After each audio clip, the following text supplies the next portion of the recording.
Shalom. Amahoro ya Kristo Yesu agaze imitima yanyu. Ndabakunda ni Evangeliste Ndashima Patrick mu kiganiro ijambo ry'umunsi.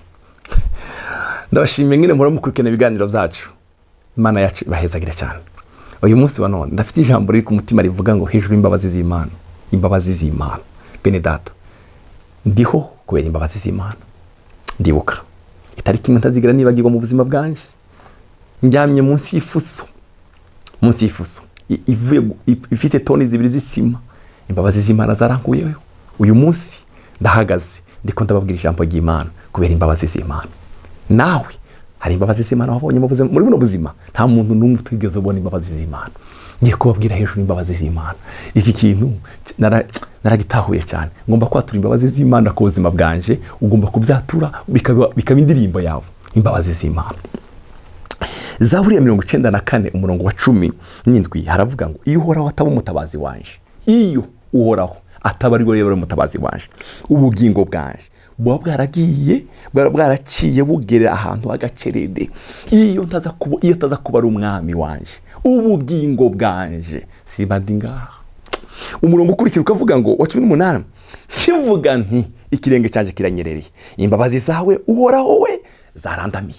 Bavandimwe, imbabazi z'umwami zaraturamiye. Imbabazi z'Imana zaraturamiye. Ndiho kubera imbabazi z'Imana. Uriho kubera imbabazi z'Imana.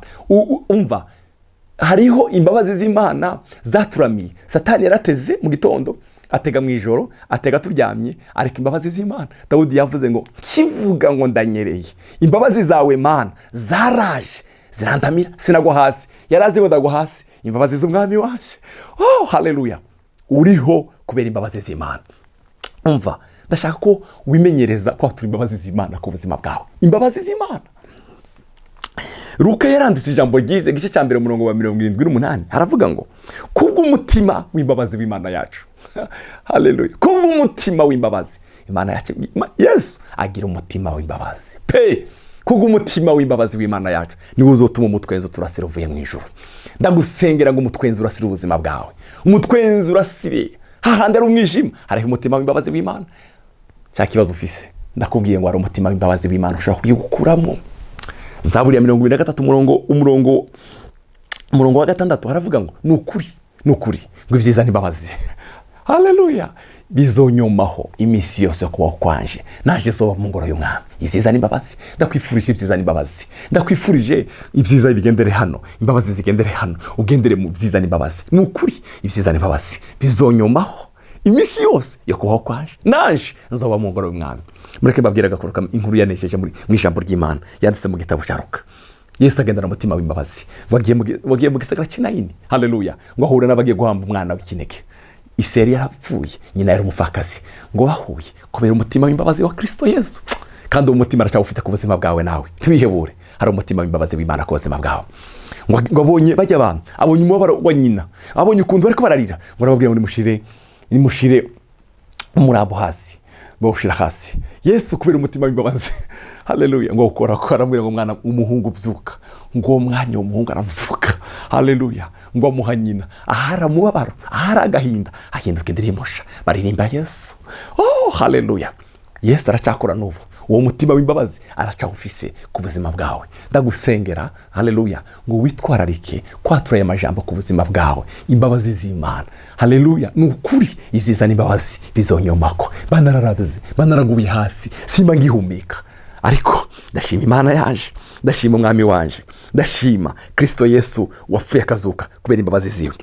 Reka ndangirize muri iyi Zaburi 136 umurongo wa 4 haravuga ngo nimushime ikora ibitangaza bikomeye yonyine, ngo kuko imbabazi zayo zamahe bidashira. Ikora ibitangaza bikomeye yonyine kuko imbabazi zayo. Mana, ndagushima imbabazi zawe. Ndagukunda kubera imbabazi zawe. Ndico kubera imbabazi zawe. Hari ico nzobesho kubera imbabazi zawe. Ubuzima bwanje mwami ndagushimira imbabazi zawe. Oh, haleluya.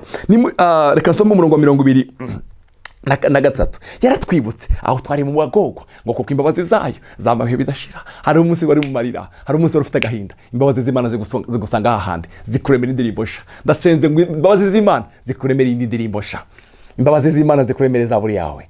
Imbabazi z'Imana zikuremere indirimbo yawe nziza. Haleluya. Idukiza abarwanizi bacu. ngo kuko imbabazi zayo zamaho bidashira izidukiza abagwanizi bacu.